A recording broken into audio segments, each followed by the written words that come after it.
Hello' guys, আজি আমি আহিছোঁ এটা ৰিজৰ্টখনৰ নাম মই ওপৰতে দি দিছোঁ।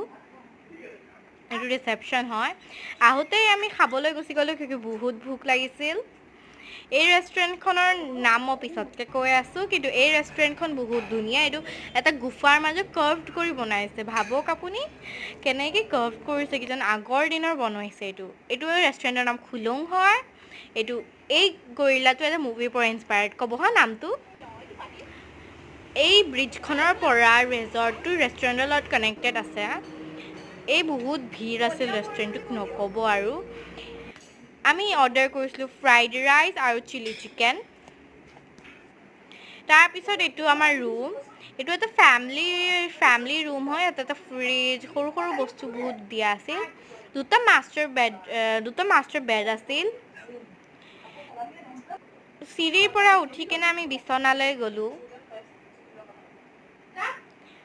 দ্য বেষ্ট পাৰ্ট, মানে এইটো বেষ্ট পাৰ্ট আছে এতিয়া। ইয়াৰ ভিউটো চাওক আপুনি। চাইছেনে কি ধুনীয়া ভিউ, পাহাৰ জংঘল, কি ধুনীয়া ভিউটো যে। আৰু এতিয়া আমি ৰিজৰ্টখনত অকণমান ঘূৰিবলৈ আহিছোঁ। এইটো ৰিজৰ্টখনৰ অকণমান ফিল্ড। ইয়াতে মই এটা কিউট ফ্ৰেণ্ডক লগ পালোঁ। এইটো বহুত ফ্ৰেণ্ডলি ৰিজৰ্টৰে কুকুৰ আছিলে।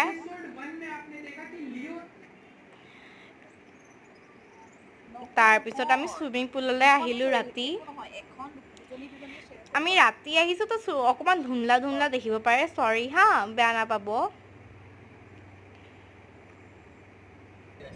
এতিয়া আমি আকৌ ঘৰলৈ গৈ আছোঁ। বহুত ভাগৰ লাগিল, কিন্তু বহুত ভাল লাগিল। Best experience. আপুনি যদি কাজিৰঙা ঘূৰিব আহে, প্লিজ মানে ৰেষ্টুৰেণ্টখনত সোমাবই আৰু বহুত ভাল লাগে সোমাই কিনে। বহুত এক্টিভিটিজ আছে সৰু পোৱালীৰ কাৰণেও, বহুত ভাল লাগে।